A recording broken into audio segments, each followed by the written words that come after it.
Welcome to blackdoctor.org. My name is Joyce Jose, and I'm going to be facilitating this conversation on seeing eye to eye. More specifically, the topic is myopia. I want to thank all of you who are tuning in. Please interact with us in the comment section. Where are you tuning in from? Where are you calling in from? And what do you want to know when it comes to myopia?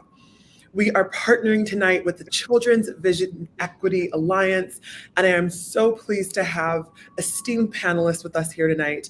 We have Dr. Afua Asare and Dr. Terry Young with us tonight. Thank you both doctors so much for being with us with this important topic and this important population. So I wanted to first say thank you for being with us. You're welcome. Thank you for having me. Of course. So I kind of want to get right into it. I've heard of people being myopic, so I've heard of this kind of used colloquially, but can you, Dr. Asare, let us know what the clinical definition of myopia is? What is myopia? Thank you, Joyce, and thanks for having me on the show. So I'll keep the definition like super simple. Very simply put, myopia or nearsightedness is an eye focusing disorder in which objects looked at near are clear, but objects that far appear blurry. And this is for the large part due to the eyeball being a lot longer than it should. Therefore, the eye isn't able to bend lights, again, trying to use as simple language as possible, to bend light such that it focuses on the back of the eye. So instead, it focuses in front of the eye, resulting in blurred vision. And myopia is one of three main refractive error conditions, the other two being astigmatism and hyperopia or farsightedness. And I'll just go a little bit further to talk about the prevalence. So prevalence in the US at the moment is about 40%. However, it is expected that by the year 2050, as many as half of the world's population will have myopia, hence per the reason why we're talking today. I actually want to backtrack because you said something interesting. You mentioned astigmatism in relation to myopia.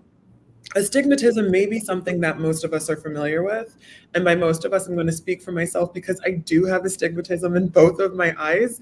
So now is astigmatism part and parcel of myopia, or are those separate? They just function similarly?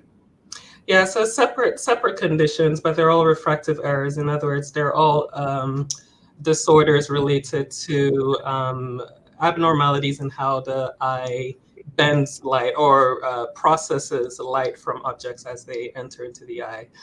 So with regards to astigmatism, it's more about the curvature of the eye, so the cornea of the eye, which is the part that covers the iris or the colored parts of our eye, it not being perfectly spherical, resulting in essence, in terms of an individual, just blurred vision. It can be near or far, just trouble with looking at some kinds of letters.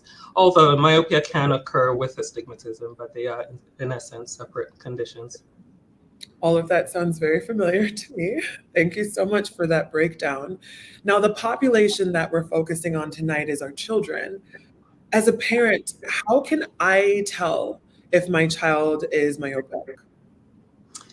Yeah, so myopia is one of those conditions where it's not easily detectable just by observing a child. However, what we would say if this is a child that's in school, they may have trouble reading the blackboard unless they're sitting closer to the front of the class. They may also experience, you might see them squinting their eyes or rubbing their eyes. And if they're a little older, they might not be so keen to do sports, especially sports that require, or generally most sports require long distance vision. So if they seem to be hesitant about those type of activities, or alternatively, if they read and tend to hold books really close to their eyes, these are some of the signs that you could potentially pick up on. But we definitely recommend that children get frequent vision screenings and eye exams, because again, if it's not a significant error, it may not be as obvious to a parent. So vision screenings in schools are really important.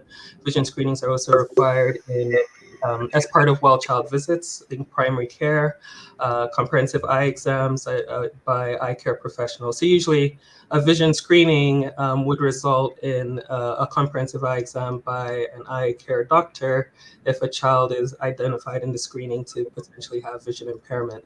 But the onus is always on the parent to actually follow up and actually go through with that referral and actually see an eye care provider. So just, just I guess the big thing here is to pay attention to those slips when they come home from school after school screening and keep up with your well child visits. Pay attention to those slips, because sometimes I used to hide slips in my backpack. And you also describe my childhood in so many ways, and we're going to get to it in a little bit. But Dr. Young, are there any other things that parents could look out for, or did Dr. Asare pretty much cover it? Well, I'm a pediatric ophthalmologist for starters, and so I see these kids and treat them. I've been told to just let you know, I didn't actually put my titles, if you will. I'm at the University of Wisconsin in Madison, and I'm a professor of ophthalmology and the chair of the department here in ophthalmology as well. But I wanted to go back to what is myopia and actually what are refractive errors, because sometimes how I describe it is people go, oh yeah, I realize that, just like you said about this astigmatism. The cornea is kind of the window shield of the front part of the eye. And if it's not spherical, like half the shape of a basketball, rather it's more like half the shape of a football, one meridian, 90 degrees from the other, is flatter. So whatever you see is distorted. And I say it's kind of like going to that house of mirrors at the carnival, where things are either very tall and willowy or short and squat. That's a distortion that astigmatism causes. If it's high astigmatism, then there's blurriness as well, but the distortion is like a distortion of proportions. And people can kind of relate to that carnival mirror, circumstance for astigmatism. For myopia, and a lot of us have it, if you can't drive because you can't see the stoplight or the person in front of you or another car because it's at a distance, you likely have myopia, because it's a deficiency of seeing things at distance. You're probably just fine reading because near vision is fine, but distance vision can be blurred, and there are gradations depending how long the eye is, because whatever image you're seeing has to be focused on the retina, which is kind of like this camera film coating the back part of the eye. It has photoreceptors, and if that plane doesn't get that image focused on it, then there's going to be blur. And the blur is nearsighted blur. The image is focused in front of that retinal plane, and it's farsighted blur if it's focused on the back part of the plane. So, yeah, you had a question in there. How do I know if your child has it? It's based on their behavior, right? If they're running into walls or reading things really close, or actually, quite honestly, sometimes just disinterested in school or learning, especially, if they're sitting some distance from the chalkboard, or if they're bored or they act up, it might be because they just can't see that well. So, and that's something that you can't, visually appreciate, they're not bleeding or, there's no visual hurt, but that's a good reason to get both their hearing and their vision checked. I love what both of you doctors have said about just being sensitive to the needs of your child.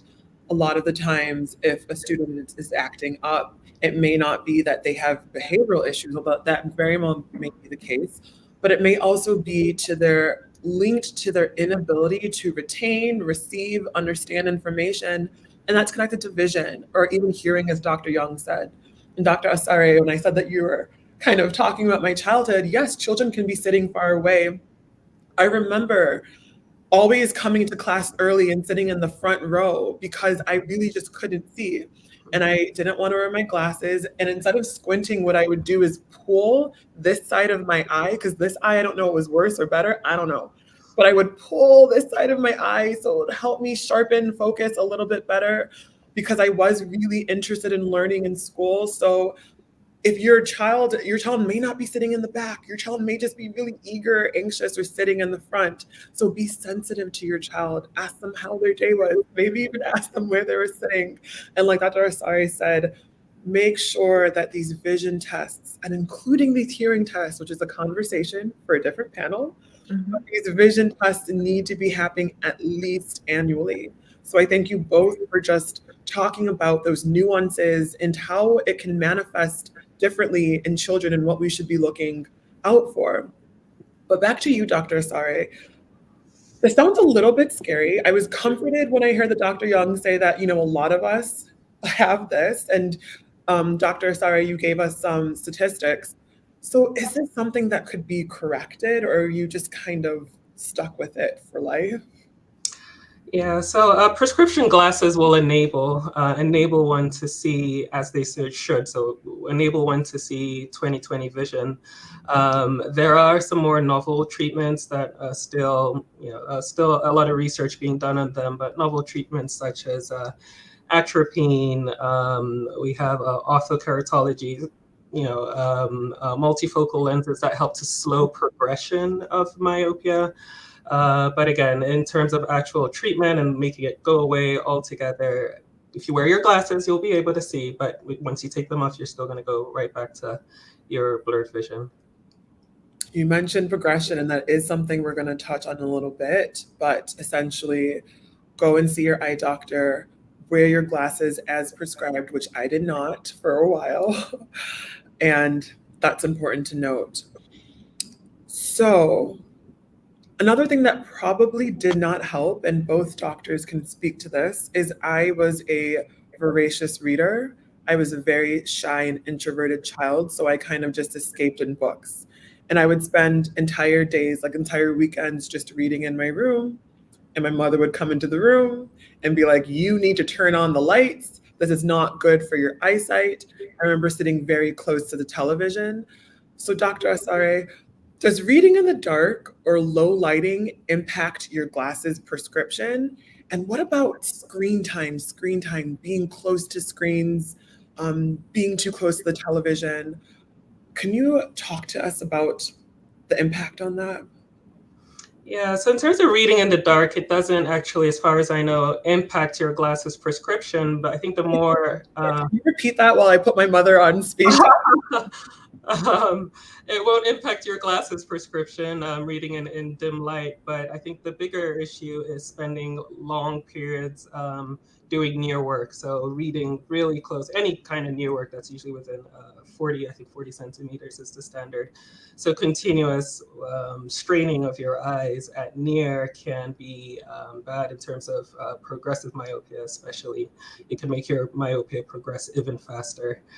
So one of the recommendations, which I'm sure we'll talk about more than once today, is about getting outdoors and spending significant amount of times outdoors and giving your eye opportunities to rest. I think the recommendation typically is after every 20 minutes to focus on a target which is about 20 feet away from you for about 20 seconds at a time. So some would even recommend putting a timer by you if you're doing continuous near work, just to remind yourself to take breaks.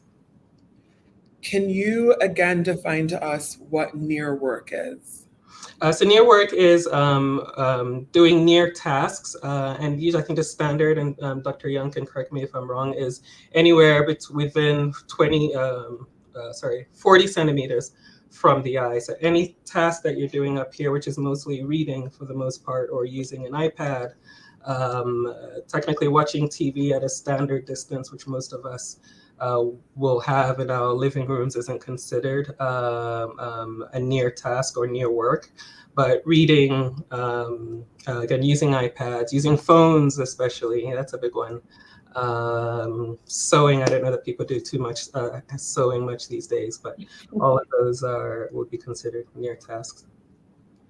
Anything else we should consider, Dr. Young, in terms of, and I'm just fascinated still that it's not about the level of the light, it's more about the proximity or the nearness to the task that you're doing. That is something that is new to me.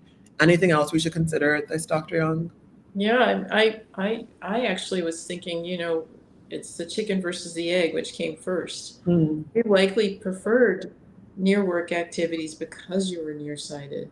But there's kind of a feedback loop there because as your eyes are growing, and um, this has been studied in other animal models of myopia, like chick eyes, or to a lesser extent mice, but that is a mammalian, but certainly in non-human primates, um, and in some other sort of smaller rodents. Tree shrews is a smaller non-human primate.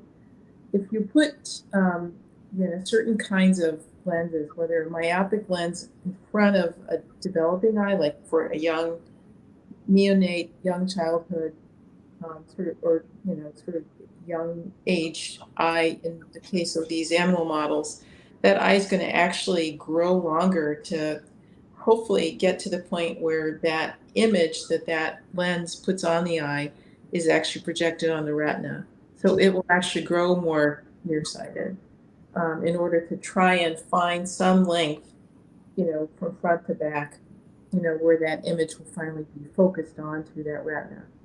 If you put a far-sighted lens, it will slow the growth. It's kind of an interesting phenomena that you can actually manipulate eye growth. But I guess what I'm trying to say is that the visual stimulus for a young child is important as well for how their eye actually grows or doesn't grow, to either develop myopia or not develop myopia. So it's an interesting phenomena. You said you like to read things, but you were nearsighted, so those things were comfortable for you to do. But unfortunately, being nearsighted and doing more near work actually encouraged the progression of nearsightedness or nearsighted growth for your eyes. So that's why it's important to put the books down, go outside, get some light stimulation, because there's some thought that there's some dopamine stimulus from the light activity into the retina. But also the thought is that if you can appreciate the horizon for some period of time, that might actually thwart or at least lessen the progression of myopia. So much that I want to follow up on. First, I want to definitely clarify these doctors are not saying do not read. Yeah, they are not. Put Yeah. it down. We've often said that. So nice try. If any kids are listening, don't say, well, Dr. Young and Dr. No, they did not say that. They said put it down for a period, take breaks, and we'll talk more about ways that we can maybe do things that are restorative or slow down progression. But we encourage reading here. Another thing that you raised, because I know that you've done a lot of the early research in this area, and you've raised something that's got me a little bit curious. Is it possible, like you're saying, which came first, the chicken or the egg, but is it possible to cause myopia? Exposing kids, because I know that when a baby is a baby, they haven't developed farsightedness. So a lot of their activity and interactions are going to be near. But for any anxious parents, is it possible to cause myopia in their child because they did too much near work early on, or is it hereditary? Do we have definitive answers to those types of questions? Are you asking me? I'm So, opening up the yeah. floor because this is kind of just Yeah. as we've been discussing. I'm curious. Yeah. So, it's interesting because, we're talking about, we first of all, globally, there are certain parts of the globe, especially in urban Asian communities, like in Hong Kong or Singapore or Tokyo or Korea, parts of Korea, where it's an epidemic. Like 80 to 90% of children have myopia. And I spent some time in Singapore, and they thought it was kind of like a national crisis because they also have enforced military service for boys between the ages of 16 and 18. And in that group, they're trying to find folks who would become fighter pilots. If they're all nearsighted, then they can't necessarily be fighter pilots per se. I mean, now what they're doing is doing LASIK in these older kids so that they're no longer nearsighted. But it would be better if they had folks who had uncompromised eyes, and need that kind of intervention. Um, so what they're finding, or what, and I spent some time in Singapore again, is because the educational programs there are so rigorous, and kids start those programs at age 3. Wow. In addition to having school sessions, they also have tutorials in the afternoons and evenings when they come home after school. So they're constantly in a situation of near work activity.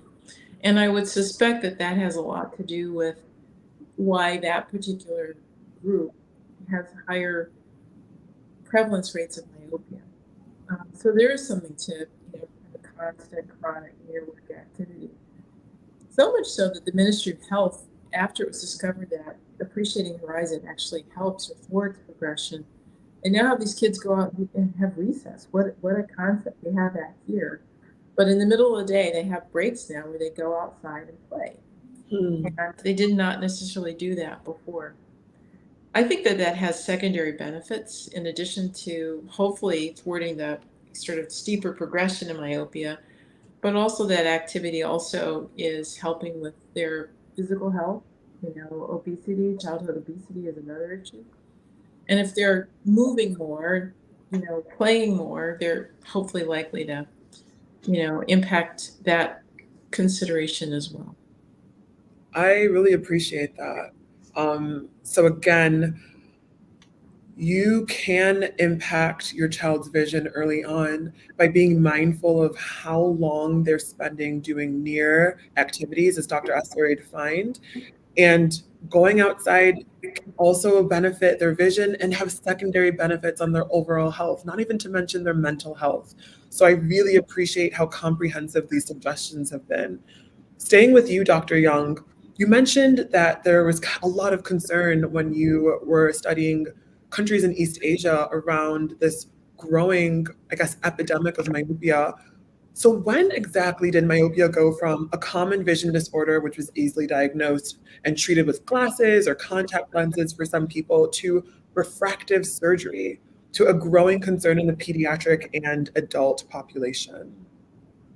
Well, I think refractive surgery techniques have been, there's something like called radial keratotomy before LASIK, and that's been around since like the 80s, 90s.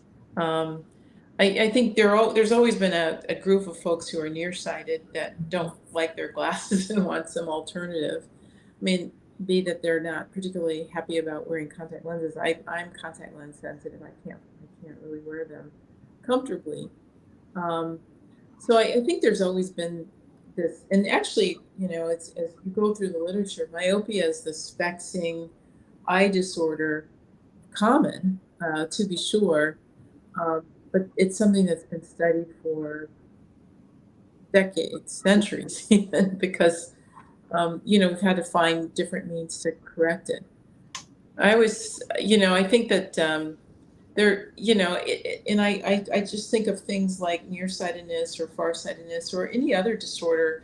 There, it's still in our genetic makeup as human beings because there's probably some benefit, to having that particular disorder. And I kind of I kiddingly say, back in the day that like the village accountant probably was myopic, or there were times where women who did seamstress work, were myopic because they could see well for near, in European societies, earlier, or just, watchmakers, if you will. There was a predisposition probably to having that kind of eye condition so that you could do that work well. So it's always been there sort of as a genetic base, if you will, but it's gotten worse, I think, because the prevalence has gotten worse. And with that, the degree of myopia has gotten worse too. We started off with, sort of plano or neutral, neither nearsighted or farsighted, which is called plano emmetropia, as kind of like the baseline. But I think, especially in those Asian communities, the baseline is now somebody's like -2 or -3 as the average. And then if you get to the -9s or 10s, those folks are in trouble because they can develop comorbidities of high myopia or high grade myopia, and that would be retinal detachments, glaucoma, premature cataracts, Mm. some degeneration of the retina in the back of the eye because it's stretched, and God only gives us so much retina to line or coat the back of the eye, and it's stretched and thins, and that thinning can unfortunately predispose to holes or tears. Get fluid underneath, and you've got a full-blown retinal detachment. Okay. That's a lot. Do not panic. No, don't panic. This is just what happens on the more extreme ends of things, and I really do appreciate that breakdown. You also mentioned refractive surgery. Dr. Asare, I am putting you on the spot a little bit. To break it down for people who may not be familiar, what is meant when we are talking about refractive surgery? Yeah, so Dr. Young would probably be the most ideal person. She's the one who practices actively and as an ophthalmologist does, is more familiar with the actual surgeries.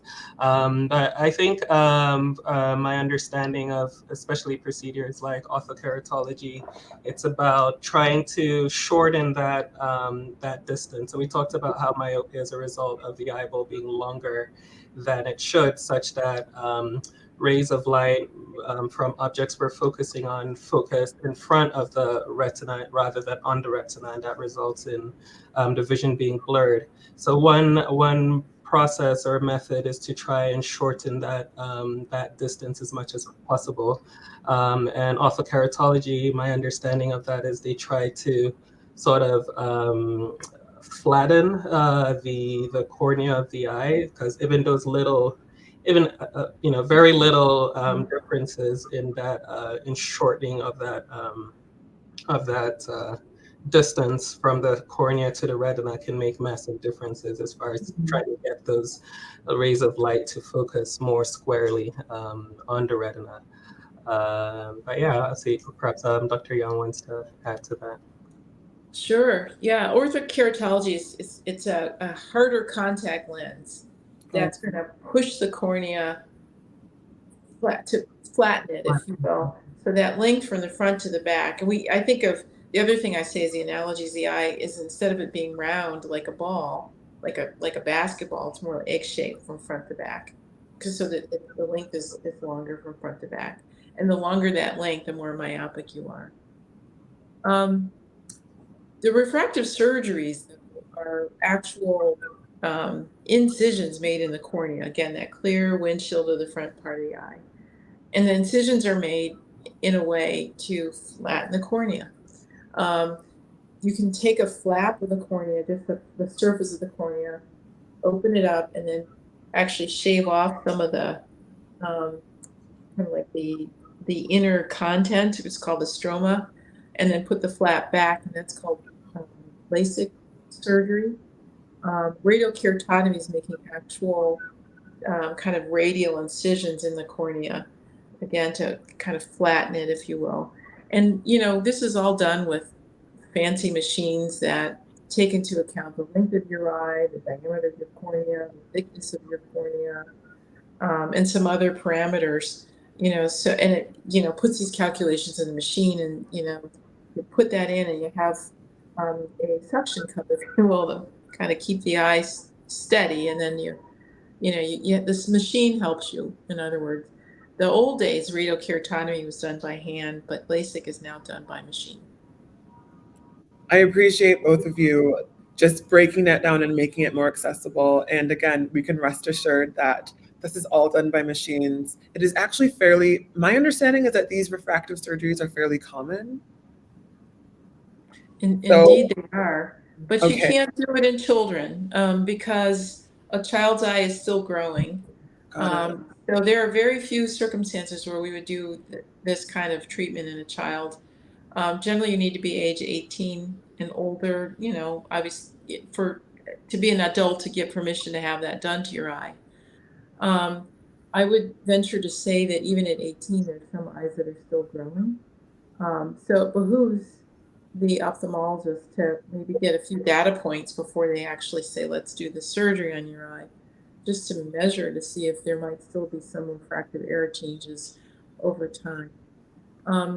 There are some instances where we would do it in a child, and that would be in a child who's got a situation where one eye might be close to normal shape and the other eye is too long or is highly myopic. And that happens. We're all a little asymmetric, if you will. That's an extreme asymmetry. But it does happen in that eye because it's so myopic. That child's young brain is going to say, you know, I'm going to go the path of least resistance and use only this eye because I can see clearly out of it. I'm just going to shut off what I'm seeing with this eye. So in addition to having that refractive error of eye myopia, they also have something called amblyopia or poor visual development. And it's not just the eye, it's a whole visual system on that side. And that's because, again, they just stop using that visual side or that side of the visual system and only prefer this eye. And obviously, we don't want that to happen, so we want to get them the right prescription for glasses or contact lenses, and then patch the better seeing eye to force that poor seeing eye to catch up, to be utilized and to catch up. But there are situations where we might do refractive surgery on that eye so that they're more equally balanced in terms of refractive error so that so that child doesn't have that kind of like mental or, sort of brain fight, if you will, not to use that one eye. Interesting. So there are some situations where we can, as in you can, because I won't be doing that, operate on a child's eye, but by and large, it is important just to wait for your child's eye to develop. And even if they reach the age of adulthood in the States, data points, take a number of data points to see how developed their eye is, because again, our bodies are developing, so there's no need to rush to surgeries as a first resort, especially for your children. So hope abounds. Prescription glasses are perfectly fine. And in more extreme cases, surgery could be an intervention for a child, but that's nothing that you need to worry about as a parent now. Now, we've kind of like danced around this, and I want to dig more into it, and that is progressive myopia. There are some medical conditions that aren't necessarily progressive. Is myopia one of those conditions that necessarily are progressive? And what does it even mean for myopia to be progressive? Dr. Young? Well, I think the term progressive probably means high grade myopia or, severe types of myopia. And I alluded to that. In the literature, it's refractive error of -5 or -6 diopters, which is kind of like the unit of measure that we have for prescribing glasses, or more minus, which I would say is greater degrees of myopia because it goes in the minus direction. And again, that seems to be a trigger point where the eye is just too long and the retina is too thin. Um, and there's some other, sort of changes in the back of the eye that unfortunately predispose to those conditions that I talked about, retinal detachments in particular. Um, so that's a high grade type of myopia that we're most worried about.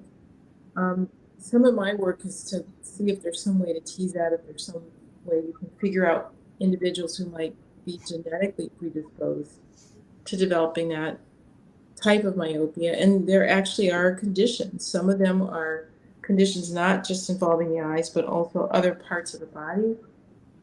They're called connective tissue conditions, where there might be laxity of the joints, aortic valve issues of the heart, that's a laxity of the large vessels of the heart. Um, some changes inside the eye that unfortunately cause some disorganization of some of the contents of the eye, like the lens isn't fully supported inside the eye. And some other conditions like that have myopia with it, and those conditions oftentimes have high grade myopia. But you could have high grade myopia with some conditions where retinal degenerations are also inherited. And those were situations where the retina, which is again that camera film lining or coating the back wall of the eye, isn't completely healthy. It may have some elements of it, photoreceptors or some of the supporting layers of the retina that are sick or become sick. And those eyes could be myopic as well. And I would suspect it's because they're not seeing well, especially in childhood. That eye is just just desperately trying to find, if it grows longer, just trying to find a point of length, for front to back. Hopefully it can have an image that's focused clearly on that retina. So those are some situations where you might have myopia that's progressive or high grade, that need to be looked at, first with school screenings, and, well child visits or screenings, the pediatrician's office. And then parents, please follow up with an eye care provider. It's really important. Dr. Asare, I want to speak to parents for a little bit.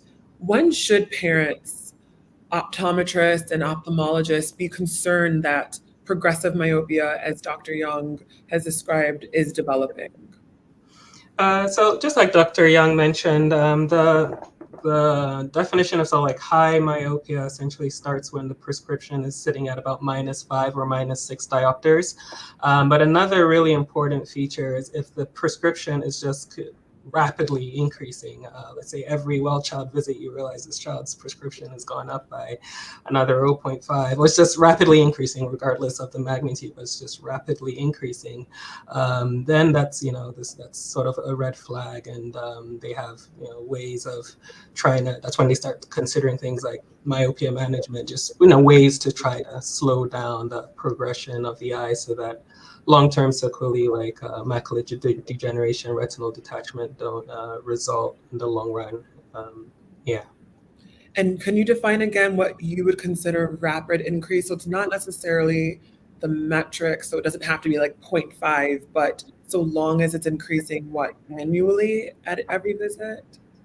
So typically when we talk, and this is usually where parents tend to, one of the access points to primary to healthcare is as part of a well child visit, where vision screenings are supposed to happen from age 3. It's supposed to be annually. So outside of school screenings, which screenings can mean different things in terms of frequency depending on where you are in the country, at least well child visits, it's a standard, and this is a recommendation through the American Academy of Pediatrics, the American Academy of Pediatric Ophthalmology and Strabismus. So a bunch of professional groups recommend that a vision screening should be part of a well child visit annually. So if you're going to these annual visits and each time we realize that the prescription has changed, although I must say that this is primary care screening, and for the most part, the type of screening that's done in primary care looks more at, or report more of the visual acuity of the eye as opposed to the refractive state of the eye or the power of the prescription that a child might be using. But regardless, the visual acuity, if the child's refractive error is increasing, very likely the visual acuity will also be getting worse, which your primary care physician would then request for referrals to see an eye doctor. So at the eye doctor is where you're going. Eye doctor, I mean optometrist and ophthalmologist. That's where they will actually be able to test for the exact refractive state of the eye, and that's where they'll be able to determine that the power of the eye has increased since your last visit, be it a year ago. And usually with that, the eye doctors will then ask you to come in more frequently, perhaps every 6 months, just to keep an eye on that refractive error, or that refractive state or power of the eyes. Thank you. So by age 3, your child should be having well child visits, I believe you called it, especially, and that must include visits that measure or look at their vision annually. Yeah, so they look at a number of things at these well child visits, but the recommendation is that vision screening, so visual acuity screening, to clarify, visual acuity screening should be done as part of all the other preventive activities or care processes that are done as part of the well child visit. So you're getting well child visits right from birth, but from age 3, the recommendation is starting to do visual acuity tests, and that should continue at every well child visit from age 3 throughout childhood. Awesome. And again, parents, don't let this scare you. Don't let this intimidate you. The earlier there can be intervention, the earlier there can be a diagnosis or an assessment on where your child's vision is, the better resources, tools available to your child to help equip them for the most optimal future possible. So be empowered in this and be encouraged by this. They are professionals who devote their lives to exactly this, to equipping your child with the resources and tools necessarily for their overall success. So I really appreciate those kind of milestones or timelines. Dr. Young, I want to turn back to you. What is the biggest concern when it comes to long-term vision among people with myopia? And this is something that also Dr. Asare may be able to speak to if you've had people come to you and talk to you about their concerns when it comes to long-term vision and also professional concerns. I think it depends on the type of myopia. Okay. If you're, yeah, I see patients who are minus 15 or minus 18. They are advised, for instance, not to play contact sports, or because any kind of jolt to the head or specifically to the eye could dislodge their retinas. Their retinas are, you know, holding on for dear life, if you will, because they're so thin. Um, I think that, I mentioned the fighter pilot circumstance. I mean, there are certain vocations you can't do if you're nearsighted. And so that could be limiting for an individual, teenager, an adult, who might have aspirations to do something. We both have mentioned a couple times some of the comorbidities with myopia. Retinal detachment's a big one. Glaucoma seems to go hand in hand in its earlier onset glaucoma, like in your 40s or 50s, versus your 60s or 70s, and earlier onset cataracts can develop as well. And that's a situation, glaucoma is a situation of like having hypertension of the eye or high intraocular pressure. It's painless, so you might not know that you're developing that, but it can damage the optic nerve. That's that telephone cable that connects the eye to the brain. And the head of it, as it enters the eye, unfortunately, it starts to cup with higher pressure. So that cupping can sometimes be reversible in childhood, not in adults. It destroys, nerve fibers that transfer that chemical electrical energy from the retina to the very back of the brain where what you think is in process. So if the nerve isn't functioning, those signals won't get to your brain and you won't be able to see. So glaucoma, cataracts is when the lens, which is a football-shaped structure that is suspended in the middle part of the eye and changes in thickness, depending on if you're seeing or looking at something up close versus something at intermediate distance versus something at a distance. It actually changes shape, just like the lens of a camera. You dial in or dial out. The lens in the eye kind of does the same thing. If it gets cloudy, that's called a cataract, and that seems to develop in high grade or more progressive forms of myopia. And that can come on earlier too, 30s or 40s rather than 60s or 70s or not at all. So those are some of the things you need to talk about, with the individual who is identified as having high myopia or progressive myopia. I appreciate that.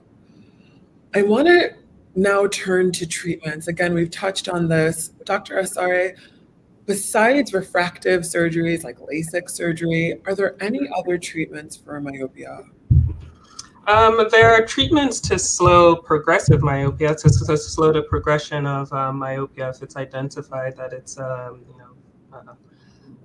higher, very high, so -5, -6, or even higher. And some of those include the use. A lot of them are still, research phase, so they're happening.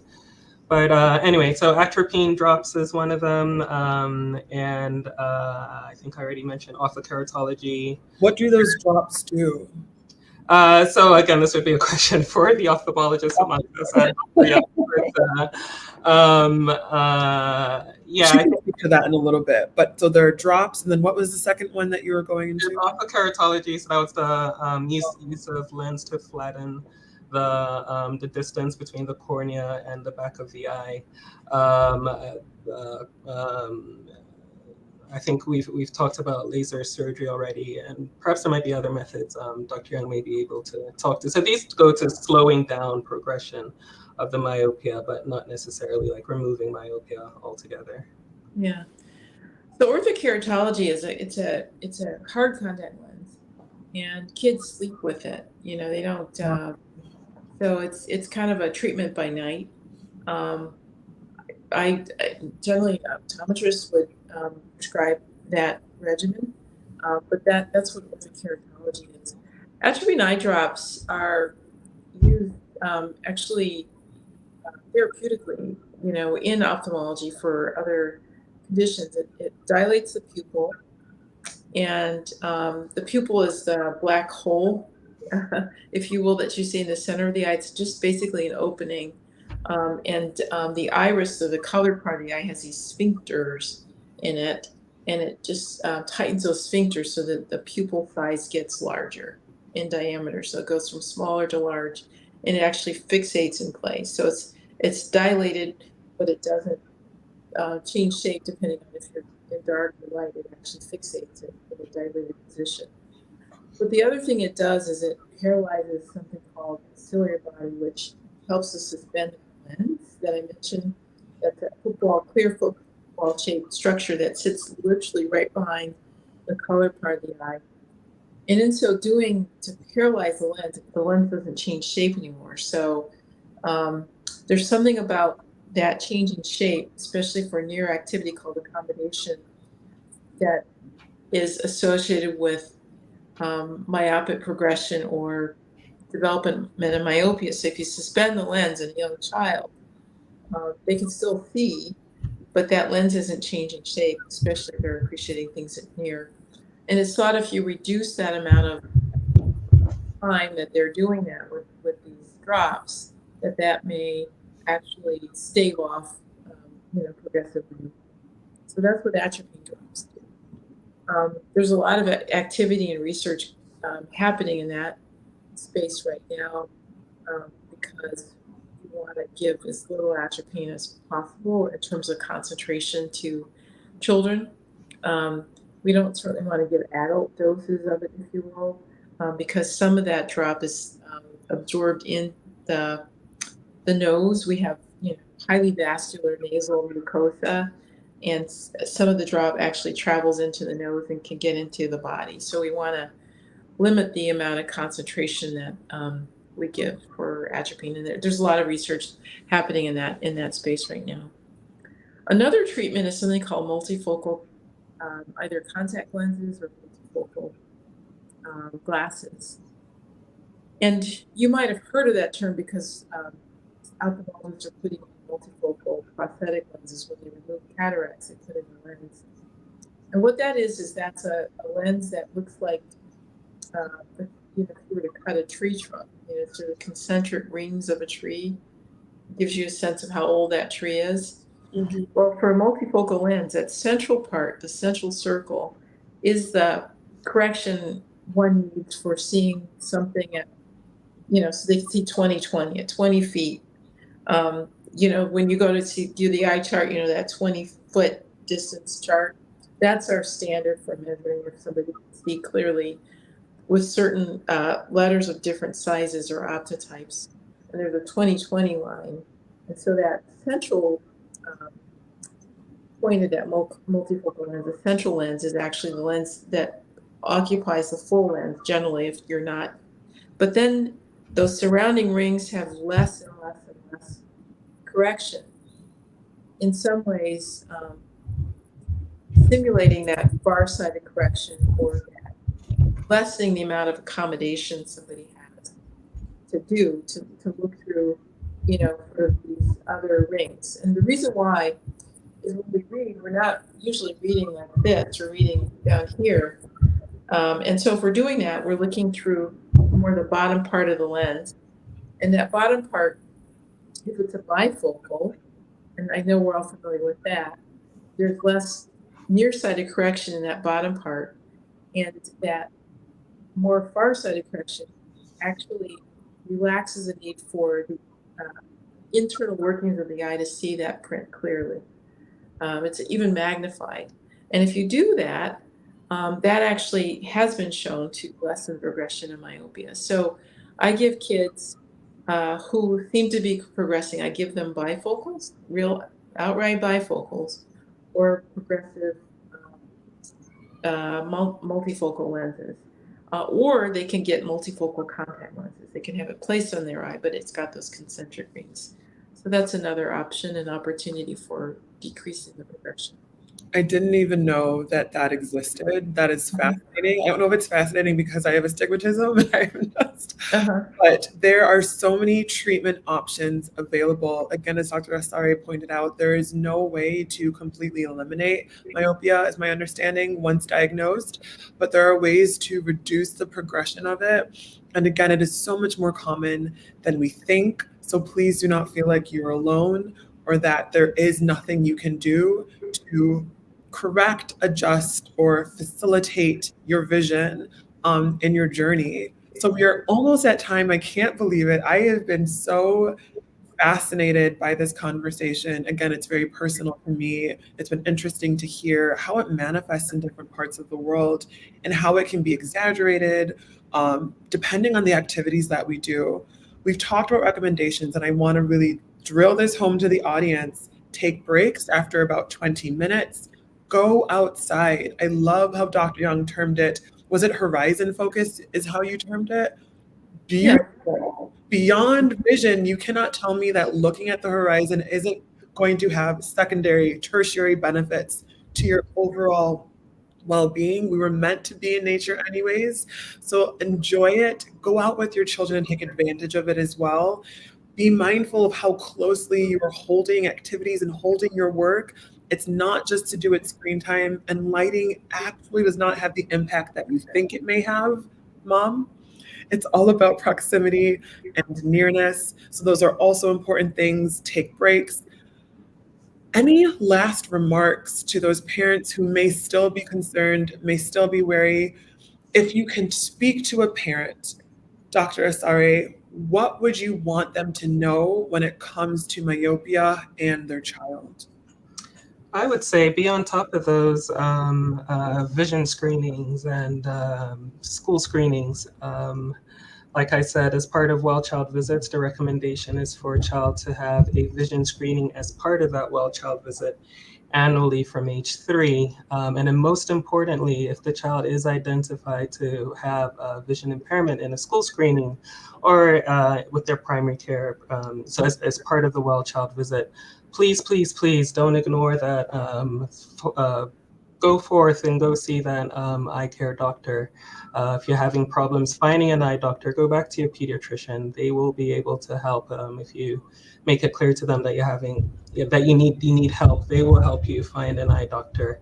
So follow up. Make sure you complete those referrals. Stay on top of those screenings and those eye exams. And once you do see an eye care doctor, they're going to ask you to come back periodically. Make sure you go back. The research does show, the statistics does show that Black and African Americans get less access to eye care. So they might get a vision screening, but actually seeing an eye doctor, we as people generally just don't follow up as much as our white folks do. So maybe it's part of us just not knowing how important it is, especially for our young children. So please don't ignore those slips. Stay on top of that schedule of having vision screenings and follow up thereafter if need be. Follow up, break the cycle, ask for referrals from a primary care doctor. And we can't say that myopia inherently runs more in the Black community, but we can say that the lack of access could exacerbate the condition and make it far worse. So Exactly. get connected as you are able. There is a team of people that are willing to support you. Dr. Young, anything you would tell parents in relation to myopia and how to best help their children? Yeah, I agree with everything that was said. I think that certainly if there's a family history of any eye disorder, that should be a trigger in and of itself to have your young child screened. Um, and that would be in partnership with your pediatrician because there's some screenings that the pediatrician can do first. Um, but don't certainly heed the the recommendations that the pediatrician and then subsequently ophthalmologist or optometrist might make for glasses. Get those glasses, and generally, if somebody's in glasses, they're likely going to be in glasses for some time. And as their body grows, their eyes grow too. So it's not like you get glasses at age 4 and you're good. Um, the eye grows, so it likely needs a change in the lens, but it also needs a change in the frame size just because the head grows as well.